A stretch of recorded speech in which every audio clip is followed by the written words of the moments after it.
ವೀಕ್ಷಕರಿಗೂ ನಮಸ್ಕಾರ. ನಾನು ಶ್ರುತಿ ಶಂಕರ್. ನ್ಯೂಸ್ ಎಕ್ಸ್‌ಪ್ರೆಸ್‌ಗೆ ನಿಮ್ಗೆಲ್ರಿಗೂ ಸ್ವಾಗತ.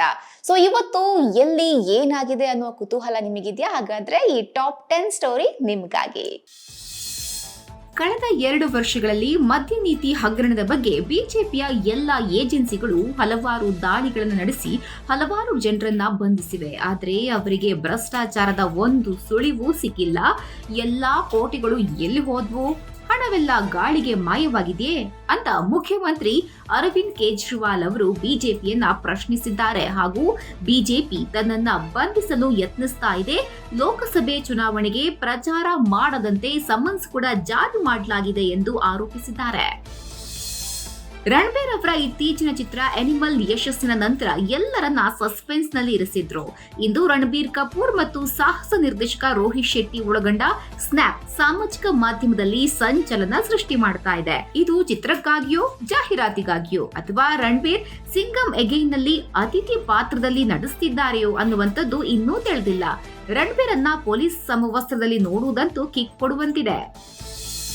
ಭಾರತದ ಸ್ಟಾರ್ ಬ್ಯಾಟ್ಸ್ಮನ್ ವಿರಾಟ್ ಕೊಹ್ಲಿ ಅವರು ಇತ್ತೀಚಿನ ಐಸಿಸಿ ಟೆಸ್ಟ್ ಶ್ರೇಯಾಂಕದಲ್ಲಿ 4 ಸ್ಥಾನಗಳಲ್ಲಿ ಮೇಲೆ ಬಂದು 9ನೇ ಸ್ಥಾನವನ್ನ ಪಡ್ಕೊಂಡಿದ್ದಾರೆ. ದಕ್ಷಿಣ ಆಫ್ರಿಕಾ ವಿರುದ್ಧದ ಸೆಂಚುರಿಯನ್ ಟೆಸ್ಟ್ನಲ್ಲಿ ಅವರ ಗಮನಾರ್ಹ ಪ್ರದರ್ಶನವು ಈ ಆರೋಹಣದಲ್ಲಿ ಪ್ರಮುಖ ಪಾತ್ರ ವಹಿಸಿತು. 2022ರಲ್ಲಿ ಅಗ್ರ 10 ಒಳಗಡೆ ಹೊರಗುಳಿದಿದ್ದಂತ ಕೊಹ್ಲಿ ಕಳೆದ ವಾರ ದಕ್ಷಿಣ ಆಫ್ರಿಕಾ ವಿರುದ್ಧದ ಆರಂಭಿಕ ಟೆಸ್ಟ್ನಲ್ಲಿ 38 ಮತ್ತು 76 ಸ್ಕೋರ್ಗಳೊಂದಿಗೆ ತಮ್ಮ ಪರಾಕ್ರಮವನ್ನ ಪ್ರದರ್ಶಿಸಿದ್ರು.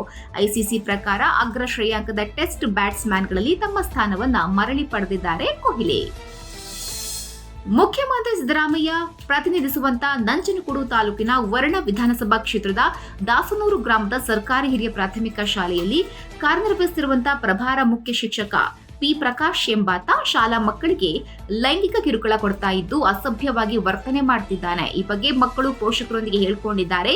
ವಿಷಯ ತಿಳಿದು ಸ್ಥಳಕ್ಕೆ ನಂಜನಗೂಡು ಕ್ಷೇತ್ರ ಶಿಕ್ಷಣಾಧಿಕಾರಿ ಎಟಿ ಶಿವಲಿಂಗಯ್ಯ ಶಾಲೆಗೆ ದಿಢೀರ್ ಭೇಟಿ ನೀಡಿ ಶಾಲಾ ಅಭಿವೃದ್ಧಿ ಸಮಿತಿಯ ಸದಸ್ಯರು ಮತ್ತು ಪೋಷಕರ ಸಭೆ ನಡೆಸಿ ಮಕ್ಕಳಿಂದ ಮಾಹಿತಿ ಕಲೆ ಹಾಕಿದ್ದಾರೆ. ಈ ಕೂಡಲೇ ಕಾಮುಕ ಶಿಕ್ಷಕನನ್ನ ಬಂಧಿಸಿ ಪೋಕ್ಸೋ ಕಾಯ್ದೆ ಪ್ರಕರಣ ದಾಖಲು ಮಾಡಬೇಕು ಹಾಗೂ ಆತನನ್ನ ಕೆಲಸದಿಂದ ವಜಾ ಮಾಡಬೇಕು ಎಂದು ಪೋಷಕರು ಒತ್ತಾಯ ಮಾಡಿದ್ದಾರೆ.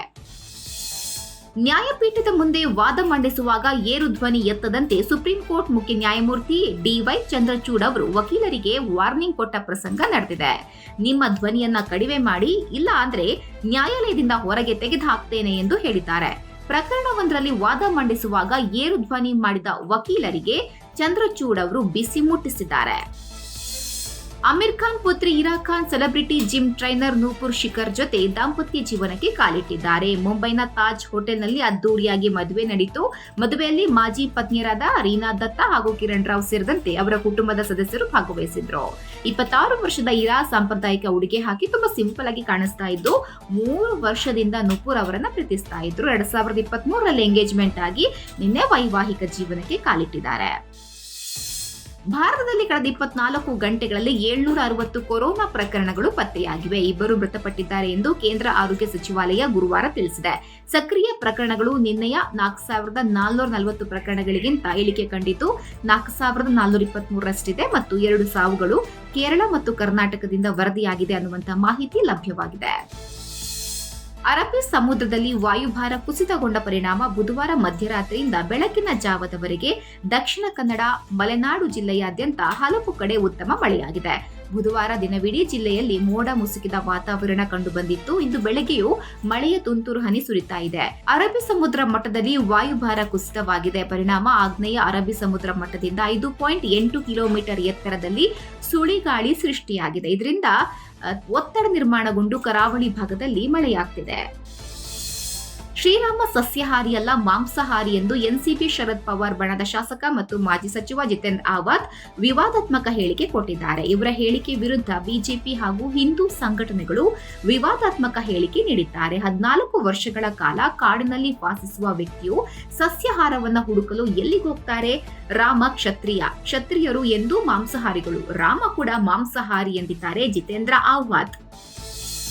ವಿಜಯಪುರದ ದ್ಯಾಬೇರಿ ಗ್ರಾಮದ ದೇವಿಯ ದರ್ಶನವನ್ನ ಸಿಎಂ ಸಿದ್ದರಾಮಯ್ಯ ಕಾಟಾಚಾರಕ್ಕೆ ಮಾಡಿದ್ದಾರೆಂದು ಎಕ್ಸ್ ಮೂಲಕ ಬಿಜೆಪಿ ಕಿಡಿಕಾರಿ ವಿಡಿಯೋವೊಂದನ್ನು ಹಂಚಿಕೊಂಡಿದ್ದಾರೆ.